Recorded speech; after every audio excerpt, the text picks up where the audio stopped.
Hello friends, आज हम लोग कॉम्प्लेक्स सेंटेंस के सबऑर्डिनेट क्लॉज में नाउन क्लॉज का स्टडी करेंगे कि नाउन क्लॉज क्या होता है। तो देखिए, कॉम्प्लेक्स सेंटेंस होता क्या है। कॉम्प्लेक्स सेंटेंस में दो क्लॉज होते हैं, प्रिंसिपल क्लॉज और सबऑर्डिनेट क्लॉज। और सबऑर्डिनेट क्लॉज को तीन क्लॉज में बांटा गया है, नाउन क्लॉज, एडजेक्टिव क्लॉज और एडवर्ब क्लॉज। तो सबऑर्डिनेट क्लॉज का जो नाउन क्लॉज है उसके विषय में हम लोग आज पढ़ेंगे। तो देखिए, सबसे पहले मैं आपको बताऊं कि नाउन क्लॉज को पहचानेंगे कैसे। जो सबऑर्डिनेट क्लॉज नाउन का कार्य करती है उसे नाउन क्लॉज कहते हैं। सबऑर्डिनेट क्लॉज यानी प्रिंसिपल क्लॉज और सबऑर्डिनेट क्लॉज। तो जो सबऑर्डिनेट क्लॉज नाउन का कार्य करता है उसे नाउन क्लॉज कहते हैं। आगे देखिए, दूसरा पहचान, मेन वर्ब से क्या से प्रश्न पूछने पर जो भाव आता है उसे नाउन क्लॉज कहते हैं। जो प्रिंसिपल क्लॉज का जो वर्ब है उससे अगर क्या से अगर प्रश्न आप करते हैं कि आई वांट टू नो, मैं जानना चाहता हूं, क्या जानना चाहता हूं, तो इस तरह से अगर क्या से अगर आप प्रश्न करेंगे मेन क्लॉज के वर्ब से जो भाव आता है वो नाउन क्लॉज होता है। आगे देखिए, नाउन क्लॉज का कंजक्शन क्या होता है। तो नाउन क्लॉज का कंजक्शन है that, what, why, when, where, who, whose, whom, which, if और वेदर एंड हाउ। एक बात और आपको बताएं कि देखिए, जो नाउन क्लॉज का कंजक्शन होता है उसका जो उच्चारण होता है क से, हिंदी में क से शुरू होता है। जैसे यहां दैट मीन्स की, व्हाट मीन्स, इसमें क्या होगा कि क्या कुछ, और ये व्हाई मीन्स क्यों, व्हेन मीन्स कब, वेयर मीन्स कहां, हु मीन्स कौन, हुज मीन्स किसका, किसकी, किसके, हुम मीन्स किसे, व्हिच मीन्स किसे, और इफ या वेदर का मतलब क्या होता है। ये जैसे इनडायरेक्ट में आप लगाते हैं ना, ये इंट्रोगेटिव सेंटेंस का जो इनडायरेक्ट आप बनाते हैं तो इफ वेदर आता है जो हेल्पिंग वर्ब से शुरू होता है। हाउ मीन्स कैसे। तो देखिए, ये जो इसमें कुछ इंट्रोगेटिव वर्ड्स हैं और कुछ इंट्रोगेटिव प्रोनाउन और रिलेटिव प्रोनाउन भी हैं। तो रिलेटिव प्रोनाउन जो है, देखिए इसमें ये रिलेटिव प्रोनाउन जब हम यूज करेंगे तो ये देख लेंगे कि प्रिंसिपल क्लॉज में कोई इसका एंटीसीडेंट नाउन ना हो। अगर इस प्रोनाउन का, ये रिलेटिव प्रोनाउन का अगर एंटीसीडेंट अगर नाउन अगर प्रिंसिपल क्लॉज में है, नाउन या प्रोनाउन, तो ये फिर ये मतलब नाउन क्लॉज नहीं होगा, फिर ये एडजेक्टिव क्लॉज हो जाएगा। तो आपको ये ध्यान रखना है। तो चलिए, इसके बाद हम लोग एग्जाम्पल जो है करते हैं अभी। तो आइए कुछ हम लोग एग्जाम्पल को देखते हैं। और जैसे आई वांट टू नो, मैंने कहा कि मेन क्लॉज के वर्ब से अगर क्या से प्रश्न करते हैं जो भाव आता है वो नाउन क्लॉज होता है। आई वांट टू नो, मैं जानना चाहता हूं, क्या जानना चाहता हूं, who has done the work, ये कार्य किसने किया है। तो देखिए, ये जो है ये प्रिंसिपल क्लॉज है और ये है नाउन क्लॉज।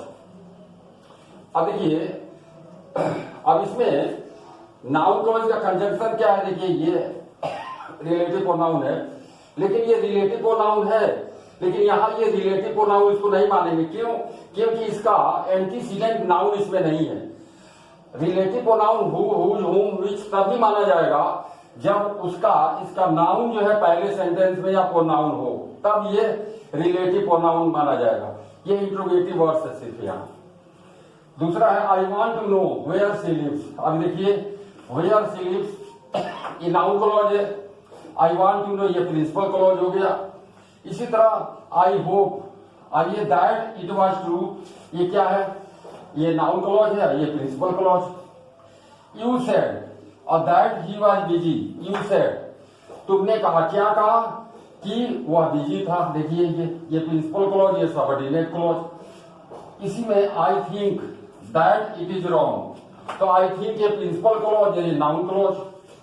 ही सेज, ये प्रिंसिपल क्लॉज, और that Ravi is a good boy, ये क्या है, ये नाउन क्लॉज। इट सीम्स, ये principal clause, that he is rich, ये नाउन क्लॉज। इसी तरह आई नो प्रिंसिपल क्लॉज, और that he will not do this work, ये नाउन क्लॉज।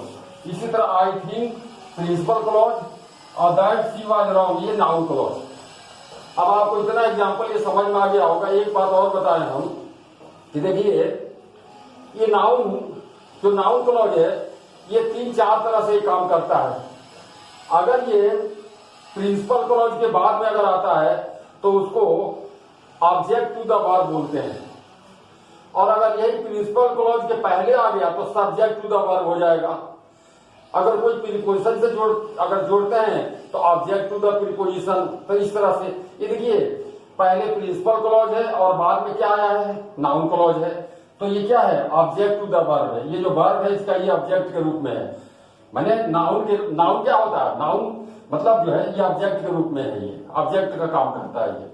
और यही अगर पहले होगा तो सब्जेक्ट का काम करेगा। इतना नोट कर लीजिए आप। और देखिए कुछ एग्जांपल और है, और ये बहुत इजी है। मतलब इसमें आपको बस ये देखना है, नाउन क्लॉज का पहचान बस कर लेना कि नाउन क्लॉज कौन सा है, प्रिंसिपल क्लॉज कौन सा है, और कंजक्शन क्या क्या आएगा, कैसे कंजक्शन का यूज करना है। तो एग्जांपल को आप फिर देखिए थोड़ा सा। व्हाट यूज है, देखिए ये सब्जेक्ट के रूप में कार्य कर रहा है। ये जो वर्ब इज है इसका ये सब्जेक्ट के रूप में। अभी मैंने बताया था जब प्रिंसिपल क्लॉज पहले है और नाउन क्लॉज बाद में है तो एज ए सब्जेक्ट है ना। और इसी तरह से ये क्या है, ये पहले अगर नाउन क्लॉज आ गया और ये जो प्रिंसिपल क्लॉज है ये बाद में है तो ये सब्जेक्ट के रूप में काम कर रहा है। और ये बाद में आएगा तो ऑब्जेक्ट के रूप में। That he poor is known to all. Do you know if the shops are open, if the shops are open, ये क्या है, ये देखिए ये नाउन क्लॉज है, ये प्रिंसिपल क्लॉज।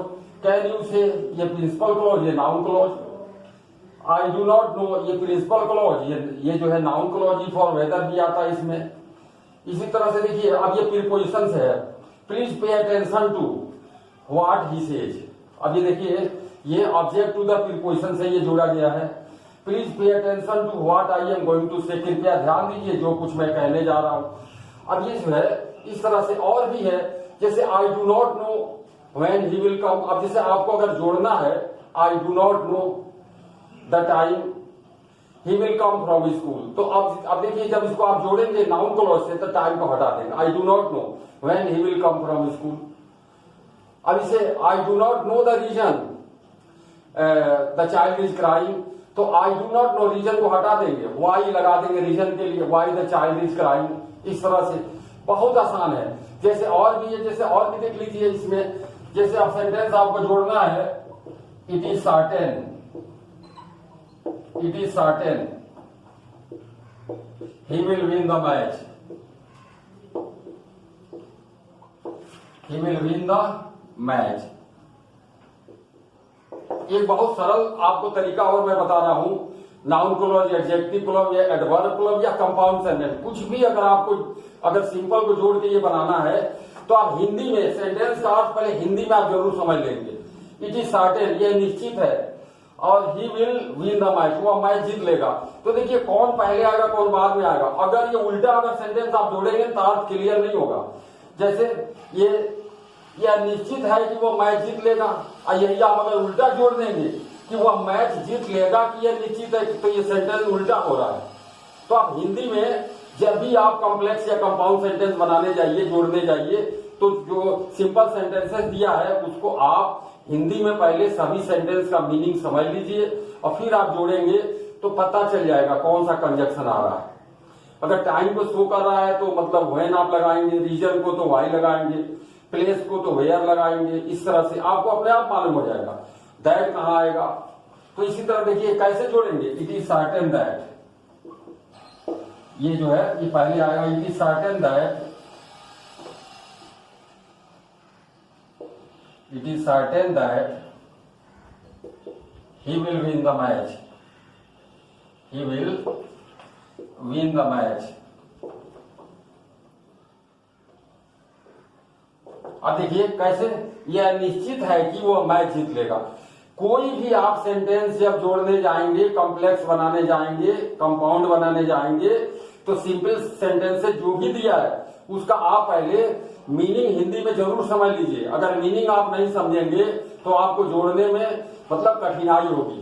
ठीक है, तो अभी इसमें इस तरह से 2-4 एग्जाम्पल और आपको हम बताएंगे, पहले इसको नोट करिए। अब देखिए कुछ एग्जाम्पल है।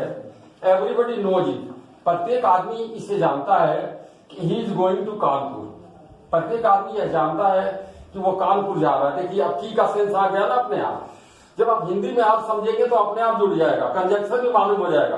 बस कंजक्शन आपको ध्यान रखना कि क्या क्या नाउन क्लॉज में आता है। तो देखिए ये है प्रिंसिपल क्लॉज। अब आपका हुआ तो प्रिंसिपल क्लॉज में कोई भी ऑब्जेक्ट है, ऑब्जेक्ट को हम हटा देते हैं। कैसे जोड़ेंगे? Everybody knows that. अब दैट क्यों आ गया? क्योंकि हम की का सेंस आ रहा था, तो that he is going to Kanpur, he is going to Kanpur. अब इसके बाद दूसरा एग्जांपल देखिए। समवन स्टोल माय वॉच, किसी ने मेरी घड़ी चुरा ली। I do not know him, मैं उसे नहीं जानता। तो देखिए मैं उसे नहीं जानता कि किसने मेरी घड़ी चुराई है। देखिए तो ये प्रिंसिपल क्लॉज। और प्रिंसिपल क्लॉज में जो ऑब्जेक्ट है वो नाउन क्लॉज वाले में हम, अगर नाउन क्लॉज आप कर रहे हैं तो नाउन क्लॉज में जो प्रिंसिपल क्लॉज है उसके ऑब्जेक्ट को हम हटा देंगे। कैसे बनेगा? आई डू नॉट नो, और यहां समवन की जगह हु लगा देते हैं। समवन की जगह हु लगाएंगे। Who stole my watch, who stole my watch. मैं नहीं जानता मेरी घड़ी किसने चुराई। अब ये देखिए where did he go, where did he go, वो कहां गया था। और नोबडी नोज इट, इसे कोई नहीं जानता। तो देखिए ये आपका प्रिंसिपल, इसे कोई नहीं जानता। अब देखिए तो ये प्रिंसिपल क्लॉज में जो ऑब्जेक्ट हटा देंगे। Nobody knows. अब यहां देखिए जब अगर कोई सेंटेंस अगर इंट्रोगेटिव वर्ड से शुरू है तो वहां कोई कंजक्शन अलग से आप नहीं करेंगे। और इनडायरेक्ट आपने बनाया है ना इंट्रोगेटिव सेंटेंस का। इंट्रोगेटिव सेंटेंस में जब इनडायरेक्ट बनाते थे तो सेंटेंस पे असर्टिव कर देते थे, वैसे ये असर्टिव हो जाएगा। कैसे होगा? अब ये where did he go interrogative है, असर्टिव क्या होगा? Where he went. क्या हो जाएगा? Where he went. Knows where he went. कोई नहीं जानता कि वो कहां गया था। सेंस वही है। देखिए तो इस तरह से मैं उम्मीद करता हूं कि नाउन क्लॉज को आप अच्छी तरह से समझ लिए होंगे। और आगे भी और एक्सरसाइज आपके पास अगर कोई बुक उपलब्ध है तो इसको पढ़ने के बाद, वीडियो को समझने के बाद आप एक्सरसाइज इजीली कर सकते हैं, इसमें कोई डाउट नहीं है। कोई प्रॉब्लम है तो कमेंट बॉक्स में आप जरूर लिखिए। और आपसे रिक्वेस्ट है कि इस वीडियो को ज्यादा से ज्यादा लाइक, शेयर और सब्सक्राइब कीजिए। धन्यवाद।